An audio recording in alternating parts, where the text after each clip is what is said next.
안녕하세요. 속풀이 짬뽕 알뜰 세트입니다. 무언가를 오래 하고 열심히 해서 한 경지에까지 이르게 되면 흔히 고인물이라고 하는데요. 세상엔 참 많은 고인물들이 있습니다. 이번엔 직업을 가진 전문가보다 더 노력해서 뛰어넘은 일반인 고인물들을 모아봤습니다. 그럼 한번 볼까요?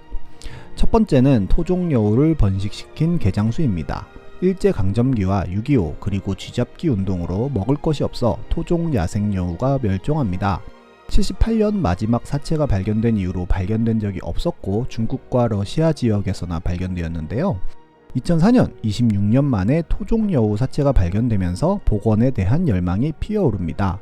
약 100마리의 토종여우가 있을 것이라는 신락같은 희망으로 국내 최고의 연구진들이 인공수정도 시도해보고 숨어있는 여우를 찾기 위해 여러가지 시도도 해보지만 여우도 못 찾고 인공수정도 전부 다 실패하는 와중에 2006년 토종여우를 발견합니다. 바로 개장수가 키우던 여우가 탈출해서 남한산성 산책로에서 포획된 것인데요.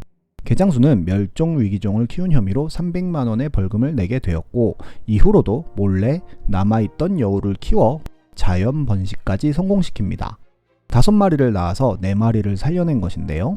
여우는 햄스터 마냥 스트레스를 받으면 새끼고 먹어 죽이는 습성이 있어서 정말 번식이 힘든 종이라고 합니다. 서울대 공원도 3마리 낳아서 2마리만 겨우 살려낸 것에 비교하면 정말 대단한 기술이었던 것인데요.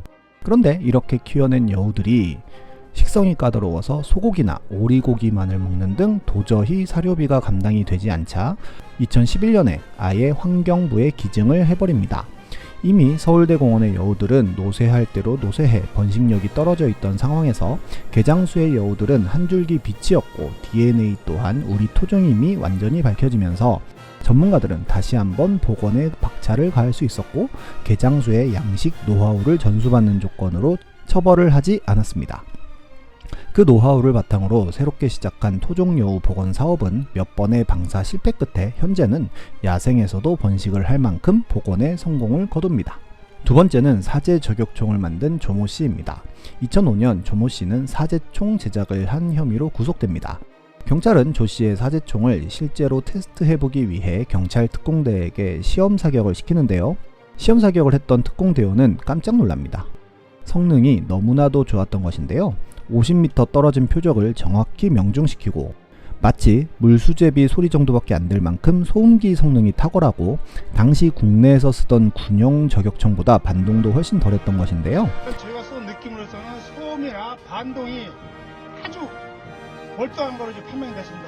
총포상을 하던 조 씨는 세계 경호장비 전시회에서 총기를 보고 반해 제작을 결심했으며 스테이어 맨리처사의 7.62mm 스나이퍼 라이플을 본떠 만들기로 하고 인터넷 사이트에서 총의 재원을 뽑아 설교의 도문을 직접 만들고 운영하던 공업사의 기계를 이용해 총열과 기관부, 몸통, 소음기까지 만든 것인데요.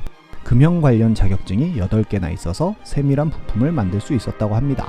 정품보다 3kg나 무겁게 만든 이유는 반동을 줄이기 위해서라고 하였는데 그런 어마어마한 노력 끝에 명품 사제총을 만들 수 있었던 것입니다. 구속되면서 조 씨는 명품을 만들고자 하는 욕심뿐이었다는 장인정신 플렉스한 말을 남깁니다. 명품을 만들고자 하는 사람들은 누구나 다 일관된 어떤 개념이니까. 세 번째는 849회의 수술을 성공했던 간호조무사입니다.